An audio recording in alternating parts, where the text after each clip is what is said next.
and welcome to Beatriz, or should I say the gingerbread master. I can call you that because you've earned the title, having won the grand prize at the National Gingerbread Competition, which is held annually in Asheville, North Carolina. Who knew? And you were in high demand for your masterful creations. So tell us, please, Beatriz, what makes a gingerbread master? A willingness to commit to countless hours to practice a skill, and always learning.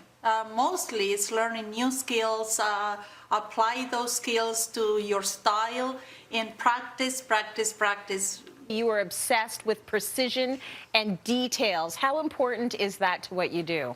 It's exactly the most important skill that you can have when making these, the type of structures that I make. They have different levels, and if you're not really precise from the bottom up, the house gets really crooked very fast. So the details makes the piece, right? There's all this tiny, and my details are very tiny, so it takes a long, long time to make them. How many hours on average does it take you to make each structure, and where do you start? Usually I draw the idea first, and I dwell with that idea over a week or so. And that's when I start putting the house or the piece into templates. I draw the plans. It's literally like drawing the blueprints of a house. And, the hours, the time depends on the house. The longest that I've spent on a piece is the house that you see here on the side. It was 500 hours in total. It took me only 50 hours just to draw the blueprints because of the complexity of it.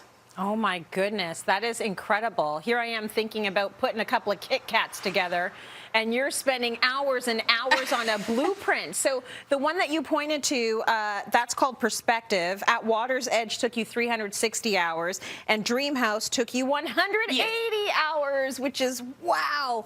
But that's why they look so great. Okay, Beatriz, you have some tips for us at home if we are making our own gingerbread house. And your first tip is make sure the walls are squared. I think this is very important. Again, me, the precision person, the kits are really not shaped properly. And this is normal because that's what gingerbread does when it bakes. Use just a normal grater that you have in your house and shave it. Shave it until all the pieces are totally the same size and square. Your second tip, Beatriz, is that hard candies make good windows. Why is that? Any hard candy, straight in the openings that you have for your window, put it in the oven for 5 minutes, and it gives you a beautiful shine, and especially if you're going to put a candle inside your house. That's beautiful. Your third tip is about the consistency of the icing. What do we need to look out for? The thinner the icing, the better it glues. The only thing, you have to wait a little longer until it dries. Okay, your next tip is about assembly, tip number 4. What can you tell us to help us out with that? Do your decorations of the windows and doors before you glue the walls. That way you have better, you have a better control of your hands.